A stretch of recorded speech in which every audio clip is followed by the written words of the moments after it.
बोलिए श्री रामचंद्र भगवान की जय। श्री हनुमान जी महाराज की जय। ओम श्री गणेशाय नमः। श्री सरस्वत्यै नमः। श्री गुरुचरण कमलेभ्यो नमः। ओम हनुमते नमः। वक्रतुंड महाकाय सूर्यकोटि समप्रभ निर्विघ्नं कुरु मे देव सर्वकार्येषु सर्वदा। वरेणानाम् अर्थसंघानां रसानां छन्दसामपि मंगलानां चकर्तारौ वन्दे वाणी विनायको। भवानी शंकरो वन्दे श्रद्धा विश्वासरूपिणो। याभ्यां विना न पश्यन्ति सिद्धः स्वान्तस्थमीश्वरम्।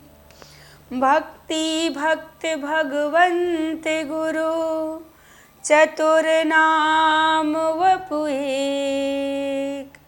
इनके पर वंदन किए नासे विघ्न अनेक। राम राम रटते रहो जब तक घट में प्राण। कभी तो दीन दयाल के भनक पड़ेगी कान। आए हो तो प्रेम से लो प्रभु का नाम। सब भक्तों को यदा श्री की जय जय सीताराम। जय जय राधे श्याम। हे हनुमान दया के निधान।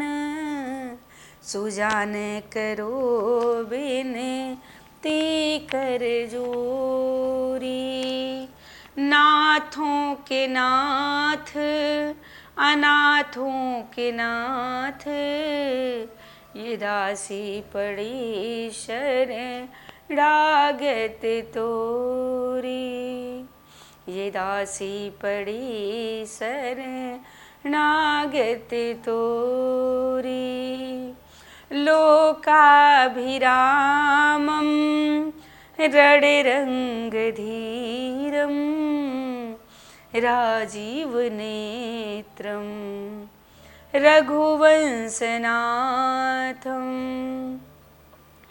करुणास्वरूपं करुणाकरन्तं श्रीरामचन्द्रं शरणं प्रपद्ये। मनोजवं मारुततुल्यवेगं जितेन्द्रियं बुद्धिमतां वरिष्ठं। वातात्मजं वानरयूथमुख्यं श्रीरामदूतं शरणं प्रपद्ये। श्रीरामदूतं शरणं प्रपद्ये। बोलिए श्री हनुमान जी महाराज की जय। श्री रामचंद्र भगवान की जय। परम मंगल में परात्पर अखिलेश्वर अखिल ब्रह्मांड नायक परात्पर पर ब्रह्म भगवान की वांग में प्रतिमूर्ति श्री रामचरितमानस अकारण करुणा वरुणालय भगवान श्री रामचंद्र जी के चरणों में बारंबार प्रणाम करते हुए श्री राम कथा के रसिक प्रभु श्री हनुमान जी महाराज के चरणों में बारंबार प्रणाम करती हूँ। और आप सभी भक्तजन, सभी श्रोताजन, सभी कथा प्रेमी, आप सबको जय श्री राम, राधे राधे। आइए बड़ी भाव के साथ भगवान के नाम का संकीर्तन करते हैं, उनके नाम का आश्रय ले अपने मन वाणी को पवित्र करते हैं। सब लोग मिलकर गाएंगे, बड़े आनंद के साथ गाएंगे। श्री राम जय राम जय जय राम, श्री राम जय राम जय जय राम, श्री राम जय राम जय जय राम, श्री राम जय राम जय जय राम, श्री राम जय राम जय जय राम, श्री राम जय राम जय जय राम, श्री राम जय राम जय जय राम, श्री राम जय राम जय जय राम, श्री राम जय राम जय जय राम, श्री राम जय राम जय जय राम, श्री राम जय राम जय जय राम, श्री राम जय राम जय जय राम, श्री राम जय राम जय जय राम, श्री राम जय राम जय जय राम। कौशल्या के प्यारे राम, दशरथ राज दुलारे राम, सबके प्राण आधारे राम, मेरे हैं ये प्यारे राम। श्री राम जय जय राम, श्री राम जय जय राम, श्री राम जय जय राम, श्री राम जय जय राम, श्री राम जय जय राम, श्री राम जय जय राम, श्री राम जय जय राम, श्री राम जय जय राम। बोलिए श्री रामचंद्र भगवान की जय, श्री हनुमान जी महाराज की जय, भूत भावन भोलेनाथ की जय। आइए बड़ी भाव के साथ भगवान की कथा में प्रवेश करते हैं। कल की कथा में हम सबने सुना महाराज जनक जी को क्रोध आता है। क्यों? क्योंकि सभी राजा महाराजा जैसे धनुष के पास जाते हैं, धनुष को उठाना चाहते हैं, पर धनुष उठ नहीं रहा है। महाराज जनक जी बड़े, उनके मन में बड़ा दुख उत्पन्न हो गया कि अब मेरी सीता कुंवारी रह जाएगी। देखिए, महाराज जनक जी को पता है कि मेरी सीता जो है वो भक्ति है, और भक्ति से विवाह करने भगवान ही आ सकते हैं, वही आएंगे। उन्हें पता है, पर ये उठे कैसे, इसलिए उन्होंने ऐसी बातें बोली। और जब उन्होंने बोला तो लक्ष्मण जी बड़े क्रोध में आकर कहते हैं कि आपने उचित नहीं बोला। और यहाँ लक्ष्मण जी का बोलना भी उचित था क्या? जहाँ विश्वामित्र जी महाराज बैठे हों और प्रभु श्री राम बैठे हों, वहाँ छोटे का बोलना उचित नहीं होता। परंतु यहाँ पे एक प्रश्न आता है कि क्या रावण भी युक्ति लगाया था कि सीता और राम का विवाह ना हो या राम जी धनुष ना तोड़ पाए? ऐसा तो कोई उपाय किया होगा। और ये लक्ष्मण जी बीच में बोलने लगे। इस बात पर विश्वामित्र जी और प्रभु श्री राम ने आपत्ति प्रकट क्यों नहीं की? आइए जानते हैं। संत महात्माओं के मुख से सुना है कि जब एक बार क्या हुआ कि रात में ही रावण जनकपुर में आया और आकर उस धनुष को उठाने लगा, परंतु वो धनुष उठाने का बहुत प्रयास किया, परंतु वो धनुष उठा नहीं पाया और परास्त होकर वापस लंका चला गया। और जब वापस लंका गया तो वहाँ जाकर धनुष राम ना तोड़ पाए, इसलिए उसने अपने मन में एक विचार किया कि राम को धनुष तोड़ने से कैसे रोका जाए।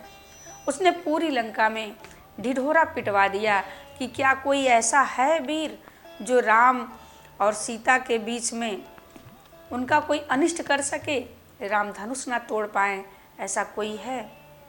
पर कोई वहाँ पे तैयार नहीं हुआ कि भगवान के कार्य में कोई बाधा डाले, ऐसा कोई कर ही नहीं सकता। और रावण को पता था कि मेरा अंत जो है सीता के ही कारण होगा, उसकी मृत्यु सीता के ही कारण होगी, क्योंकि ऋषियों ने श्राप दिया था। उस श्राप के कारण उसने सोचा यदि सीता का राम से विवाह हो जाएगा तो मेरी मृत्यु निश्चित है। यदि शक्ति के बिना राम अधूरे हैं, अगर शक्ति नहीं मिली तो राम कुछ नहीं कर पाएंगे। इसलिए रावण ने कहा कि कोई वीर हो जो जाकर इस कार्य को रोक सके, परंतु वहाँ पे कोई नहीं था। यहाँ तक कि रावण अपने यहाँ सभी देवताओं को बंदी बना के रखता था।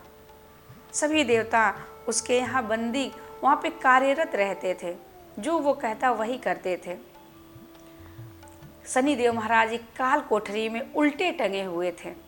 रावण ने इस कार्य के बारे में जब सूचना दी तो शनिदेव को भी ये बात पता चली।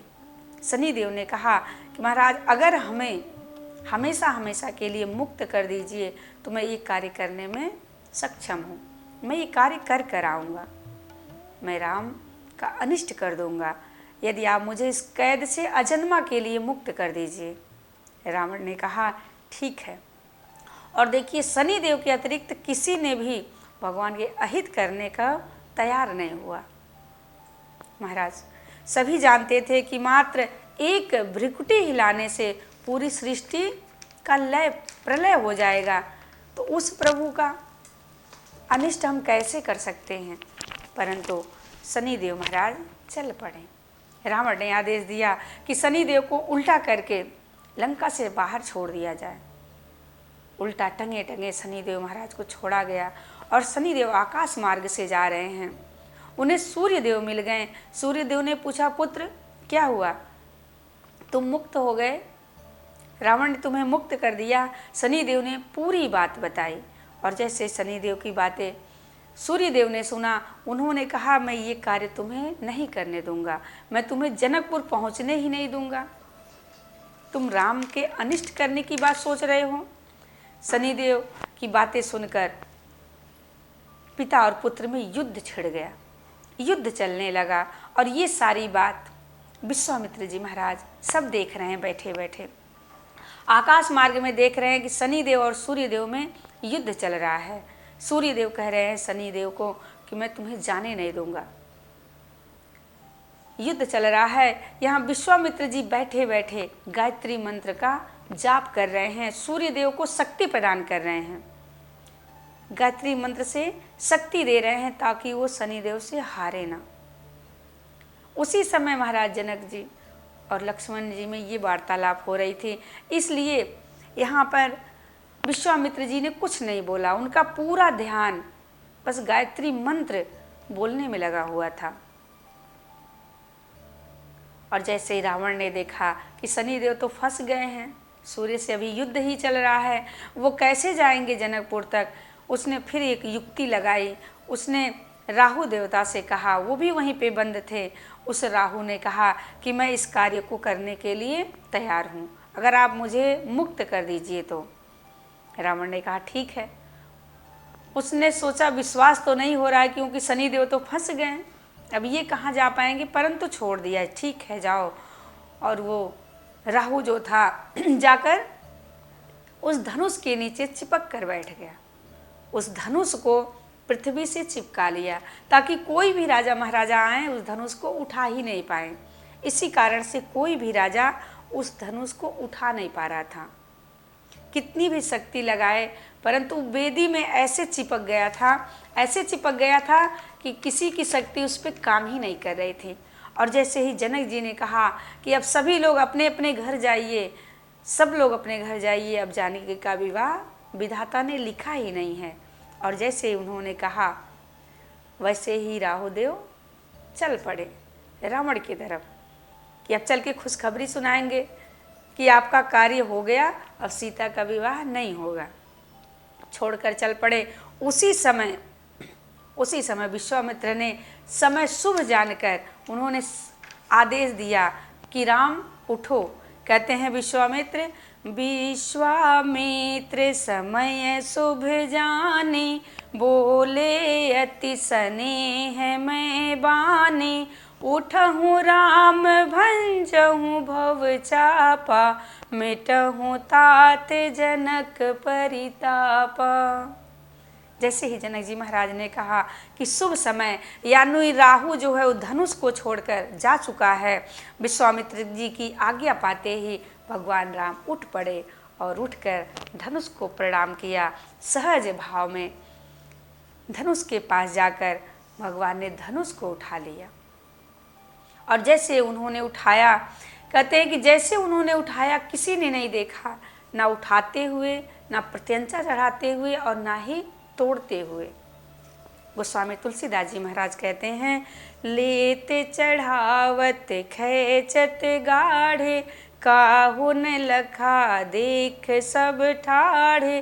तेहि छन राम मध्य धनु तोरा, भरे भुवन धुनि घोर कठोरा।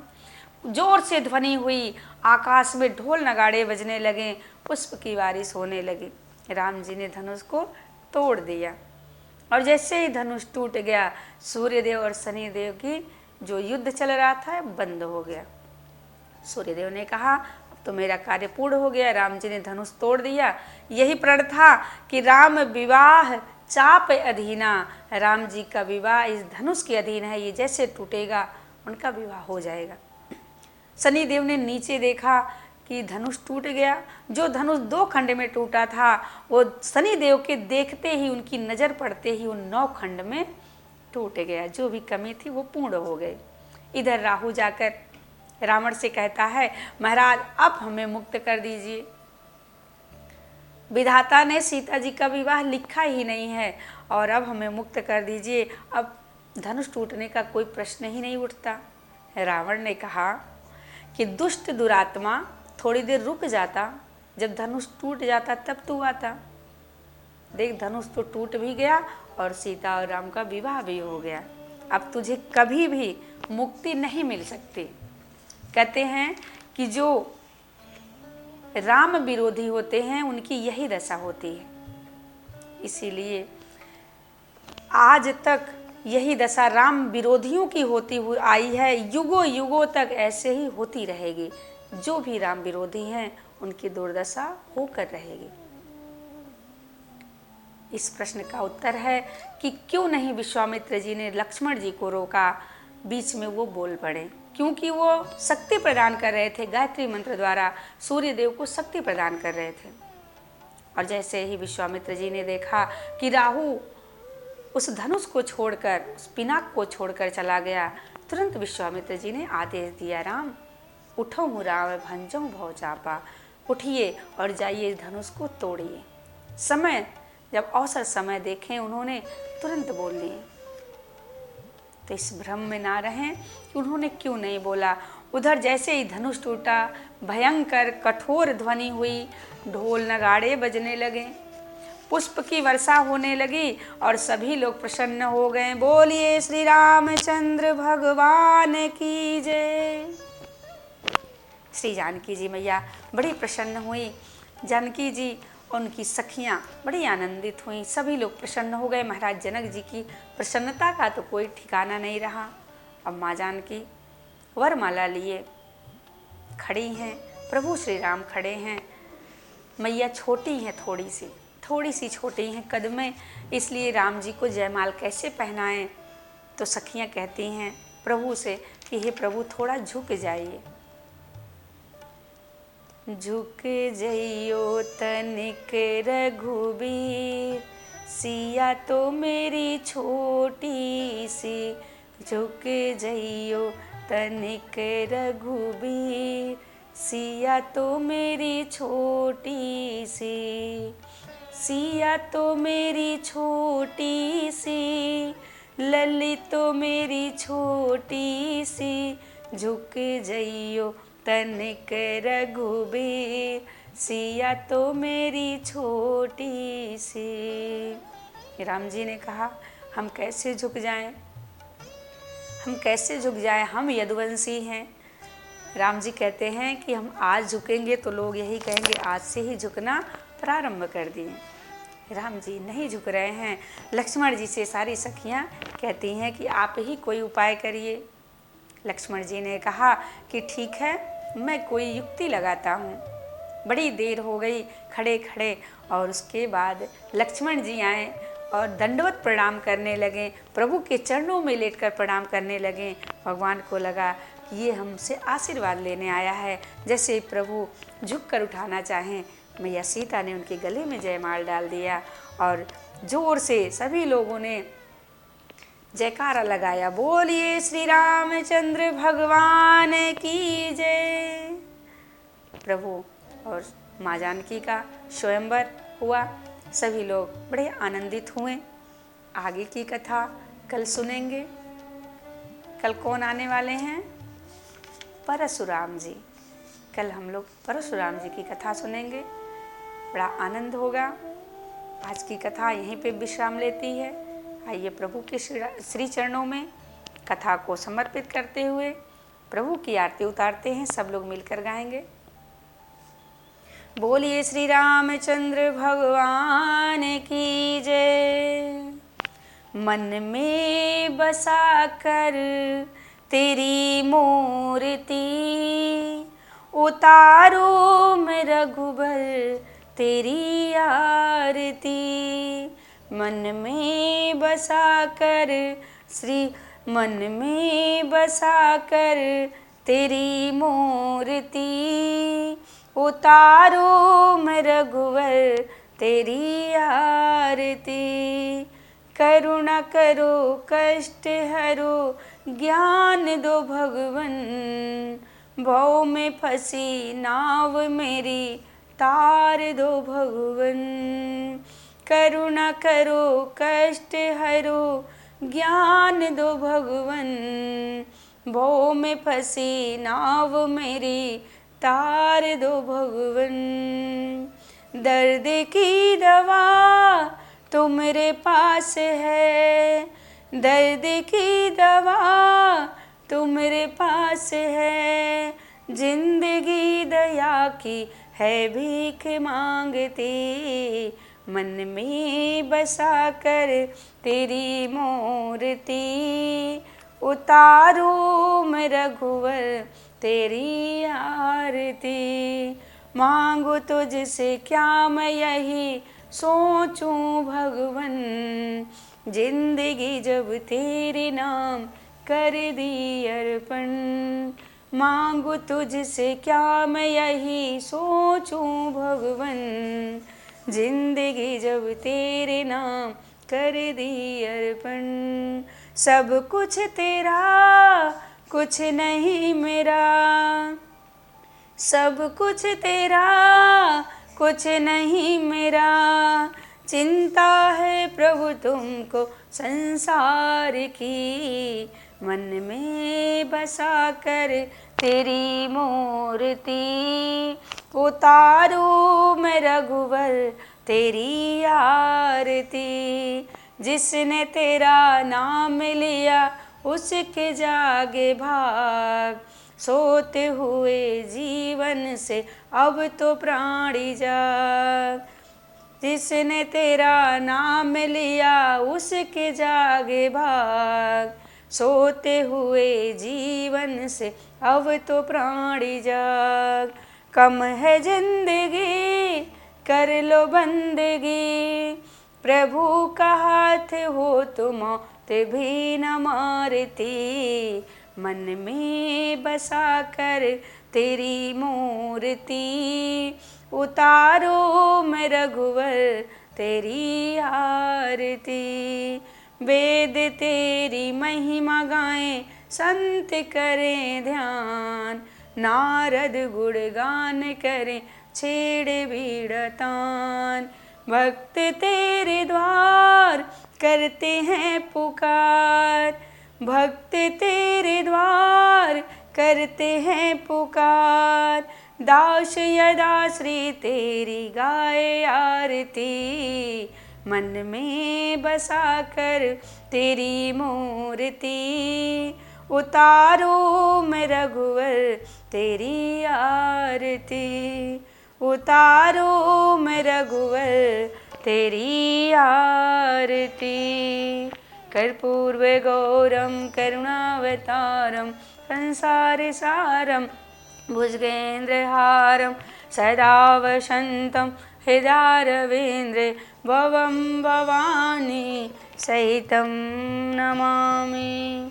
बोलिए श्री रामचंद्र भगवान की जय, श्री हनुमान जी महाराज की जय, भूत भावन भोलेनाथ की जय, श्री पार्वती पते हर हर महादेव।